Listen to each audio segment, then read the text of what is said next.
This is our 2016 Jeep Compass project. So I bought this car actually a couple months ago, but it started to snow and it sat here, and now we're gonna hop into it. Let me show you some cool stuff about this car.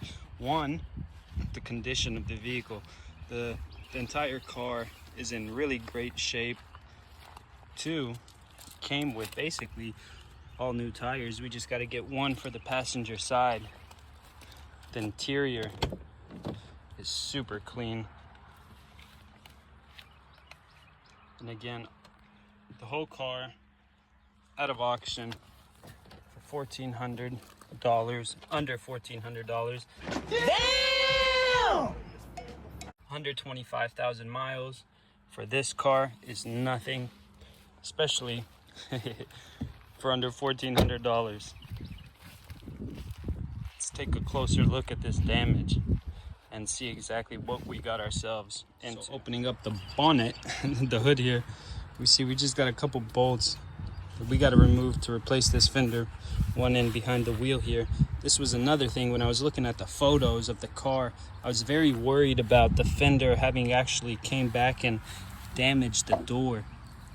But they took a photo of it like this and one like this, and I was really able to tell that the fender never messed with the door. There's a little paint here missing, but that's from where I've opened the door on accident and scuffed it against the inner fender here.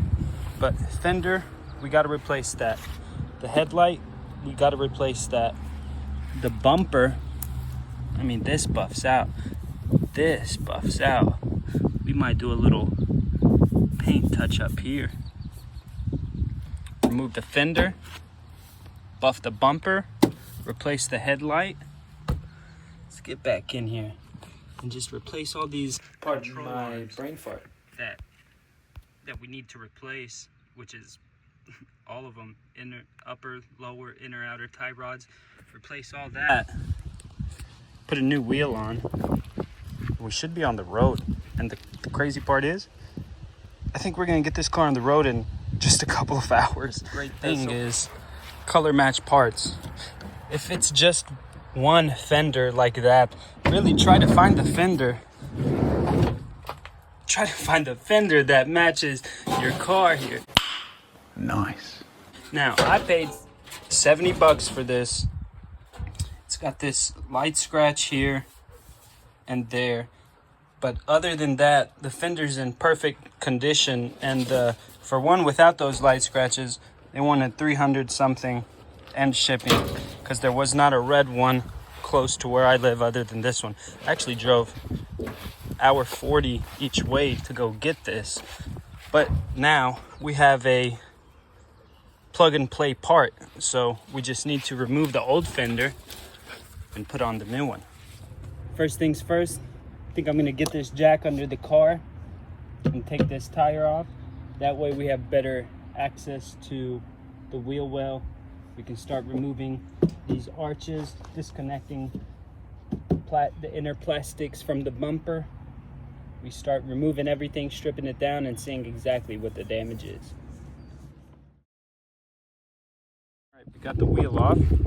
I believe the next step is going to be removing this fender and trying to see if this got pushed down and that's what's wedging this headlight in, or if we need to remove the bumper to access more bolts to get to the headlight. I'm not sure, but we're gonna find that out by removing this fender. For removing this fender, I've taken out the top 2 bolts and came here to our new fender to reference the other bolts. We got the 2 up top. Looks like we're gonna have 1, 2 where the bumper goes, so we are gonna need to remove the bumper either way. And we got 1, 2 in behind the door. So our next step looks like it's gonna be to remove the bumper so we can access the rest of the bolts to the fender. So we're gonna have to remove all of these star tip screws from the top of the fender. We'll probably have to go around back here and remove these four. What is it? It looks like 110 and a couple 6-7 millimeters. And then we'll go underneath and we'll remove all of these star tips as well. And then we'll see if anything else is hanging it up. I should have known to remove the bumper first. That makes total sense because I've already looked at the fender and I already knew that the bolts were behind there. I'm being silly. But this is what the damage looks like behind the wheel. Let's see. Obviously, the original wheel pushed into the wheel well here. I wish that this plastic piece was separate. I don't know if you guys can see that. It's one whole piece. I hope we'll be able to refurbish that the way it needs to be to look original.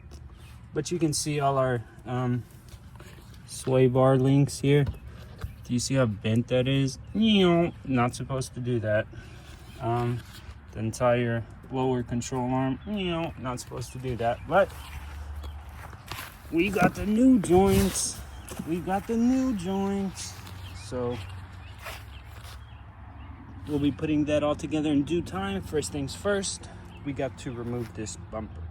Just wanted to say thank you for watching the video. If you like it, consider giving it a thumbs up and subscribing to follow our next project, a 1989 Chevy 1500 full rebuild. Y'all saw it, the bumper kind of just came off on its own, but here that Jones is, and it was just these bolts along the top, along the side, and your bolts along the bottom, and it might just fall off on its own. You might not even have to apply any sort of effort. But now we have access to the entire front end. We can see that there is another bolt that holds the headlight, 1, 2. So when removing your headlights, you're gonna need to take your bumper off to get to these 3 bolts, 1, 2, 3. And I just showed you how to take the bumper off, so thank me later, alligator. But now we can go ahead and remove our headlight. 1. I guess there was a bolt somewhere here that held it in. Maybe this one. Yep, this bolt right here with this piece of plastic that broke off. So we'll still have to take that bolt out. 1, 2, and then that one is loosey-goosey, broke off. All right, now we're getting somewhere. We're only like an hour and a half in. The problem is the sun's starting to set on me. Not set, I think I got like an hour and a half before it gets dark, but it's gonna get darker and darker. All right, I need to get a car stand, jack stand, put under there so I can use my jack to apply pressure to the control arm if I need to. All right, let's get to it. I've removed those 4 bolts, the 2 bolts from up top, what we originally started with.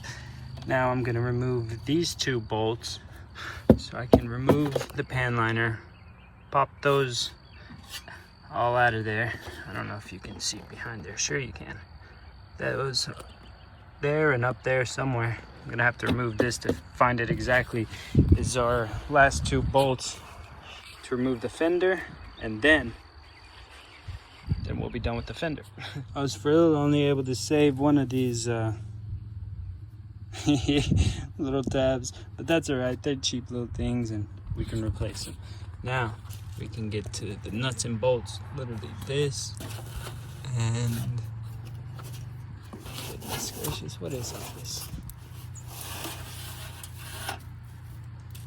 Sound barrier, this one and that one up there, that sucker right there, the ones we need. Boom. I'm gonna take them out. It's gonna be tough angles, I think, but I'll remove them. We loosen those, which is all we need to do, because that's like a little, just slides in over it. But after pulling this down, there's 2 more bolts there. Let's remove those and get this fender. Now, with the fender off, we can go ahead and remove this headlight. I should have done that before I started doing this recording, and kind of assess our damage a little bit here. It's always a little bit more than you expected, huh? So yeah, that doesn't belong there. So we're gonna have to pull it out and slightly up, because when it caved in, it pulled it down. So when it comes out, it'll have to, this corner will have to go up a little bit. And but yeah, that's the extent of that damage. But again, now that we have the headlight off, we were able to assess that. We're gonna fix the control arm here, this lower control arm, this sway bar link, that's all bent like hell. Dude, I swear to goodness, this tie rod looks as good as can be. I can't necessarily see anything with it, but I have the tie rod, so I might as well replace it. All right, let's hop into it. Weight is on the jack stand. Now we can use the jack to lift up on this boop, boop, boop, boop, boop, rotor and relieve some pressure if we need it for this bolt or for that bolt or for this bolt. Just help us out a little bit.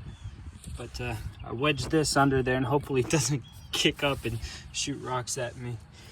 That's a pretty big bolt we're gonna have to remove. I might run and get some PB blaster while we're under here. Everything looks great. Just overall really happy with the car. Again, under $1,400, under 130,000, 125,000 something miles, and we're gonna have it fixed in a day here. Maybe the sun might go down on us, but overall we're only like 2 hours in, and things are looking good. The sun's starting to go down on us a little bit, but we got this bolt cracked loose almost all the way out. I left it in so I can remove that that little pin pinch bolt thing, and I left the bolt in there again just to help me when I hammer down on this. Because of the damage, because of this crunch, you see it right there, this is really wedged in there real good. So we're going to find one of those, it's like a boom, shove it in there, and hopefully we can create enough leverage to pop that loose, start replacing all the parts necessary. We're about 3.5 hours in. We got the control arm off. Now I just need to remove the sway bar link. I disconnected the tie rod, the inner outer tie rod, and we'll pick up on it in the morning. Rise and shine, baby. Today's a brand new day. Let's hop back into it. Last night we left off having to replace these sway bar links, so let's hop into that. Sway bar links, you can see that the bolt turns without coming undone. So we're gonna have to hold against. Never exactly what you think it's gonna be. That's one rule about cars. Where are we at? We are. Can we see this? Okay, that's where we're at.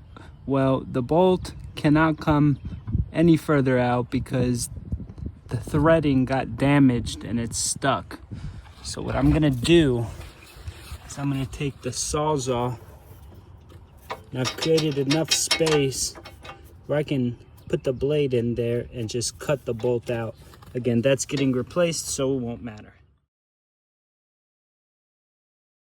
There she is.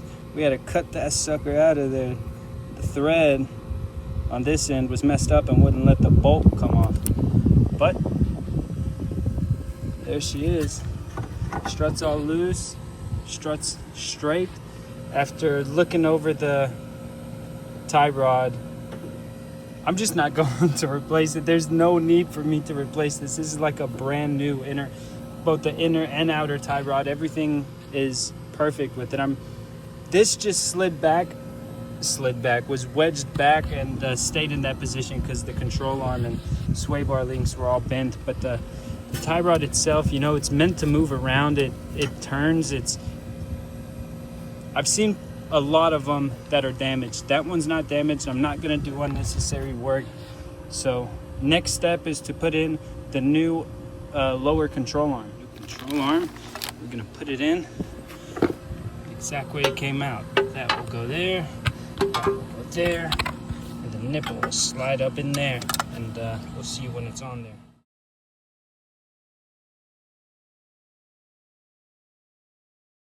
All right, got the control arm in there. Wasn't that hard. It was pretty easy. Just wanted to show you guys. Boom, hole lines up. Boom, the hole lines up. Where is it? There it is. Slight adjustment, but that wouldn't be possible if anything was bent or out of place, misaligned back here. So that fits perfectly into place. We're just gonna pick this up and slide it on top of this pin after we get our bolts in, and then we'll move on to the sway bar and inner outer tie rod. All right, so we got this pin all the way in. It was a little bit of a struggle to get all the way in, so I'm gonna take my jack and lift up on this, just slight pressure on the lower control arm here before I tighten this pinch bolt tightened up. Now I'm going to put the sway bar link through here and tighten that down. Not all the way, but just tighten it down, and then the last sucker through there. Thread it down just a little bit. There we go. Secure it in there, and now we can move to a sway bar. The sway bar link in there, the jack under it. I can lift up on the jack and get that to line up like so. Bam. Now we'll just tighten everything down. Tie rod, sway bar link, all three, 1, 2, 3 to the control arm. And now that we have our sway bar link connected, we can drop the pressure. See how that all moves as one? Perfect. Perfect, perfect, perfect. It's all aligned. Let's put that wheel on. Got the wheel on. Now she's all ready to go. I think we're ready for a lunch break. When we come back from the lunch break, we're gonna drive this down probably by one of those trees. Get us a come along, pull this out and up. Right now we need us a lunch ride. Let's go take it on a little test drive and see how it does.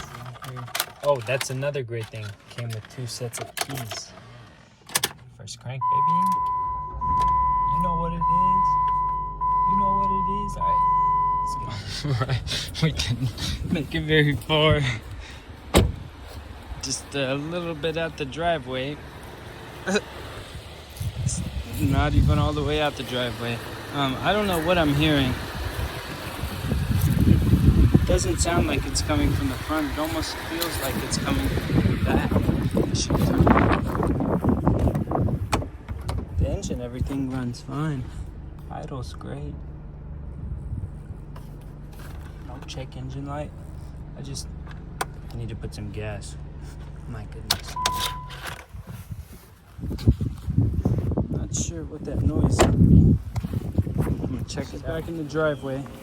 No clue what that popping noise was. It's coming from the back. I'm gonna have to check the rear sway bar links and see if those are it. And just double check everything in the front. I don't know. So much for a couple hour repair. You know, if it would have just been the control arm, the sway bar link, fixing all of this, it'd have been fine. But after dropping the pan under the car here, I don't know if you can see up here, we got oil all around. Didn't know it yet, but the power transfer unit, moron, where the axle goes in. So this might be the end. This might be a multi-video build. Yeah, this will be the end of video 1 because now we're gonna need to order parts. Gosh dang it. I hope you guys enjoyed this video. Unfortunately, there were more problems than we had originally anticipated, but that's to be expected when repairing cars. Hopefully at the end of the day, it's still a good car. Hopefully that loud banging noise is just the rear sway bar end links, and we'll get this tore down in the next video and see exactly what else we got to replace on this front end.